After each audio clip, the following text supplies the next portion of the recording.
Hello, what is your passion? Do you know your passion? Because I do. My passion is to be able to speak foreign languages like English and French. Vietnamese is my mother tongue, so I'm always keen on mastering those new foreign languages. You know, if I am bilingual or multilingual, I can travel around the world with grace, and my whole journey will become much more wonderful. Since English is not my parent language, it's the very first foreign language I've attempted to study because of its widespread use and a lot of benefits that came along. Learning English allows us to communicate to people from different cultures and societies so that we can learn more about the world. It also helps us to study more effectively since we can search for information about everything in English. But when I first studied English, I hated it because I didn't know what it stood for.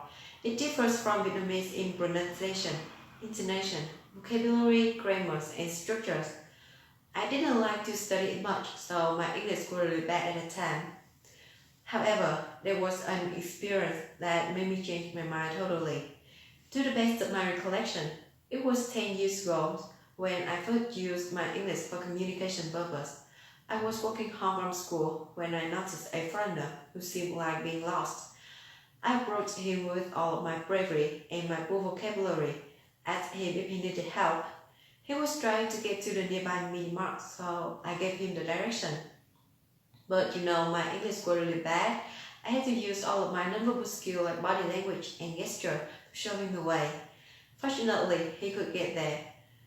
After that, I found it really important to study foreign languages in general and English in particular. You might wonder why I didn't know the benefits of learning English. Well, 10 years ago, the city I live in was just a small city. There were hardly any foreigners come there, so I didn't know the purpose for me to study English. But after that occasion, I know I had to study English. I've tried my best to study English by myself. By listening to English music and learn all the lyrics, I can get numerous vocabulary and grammars.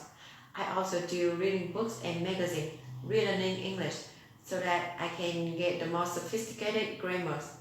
Another way to improve my English is to practice speaking English with foreigners like tourists, as long as I have a chance to do so. Eventually, my English got better. I can understand the song that I listen to without reading the lyrics. I can understand the books I read completely. I can communicate to foreigners with confidence. And I got a scholarship from an English center because I did great in an English competition. To me, learning languages is not easy. It might be not too hard to study grammars and structures, but it takes quite a long time to be fluent in that language. So keep trying hard to achieve the thing that you want. Remember, passion without action is just a dream.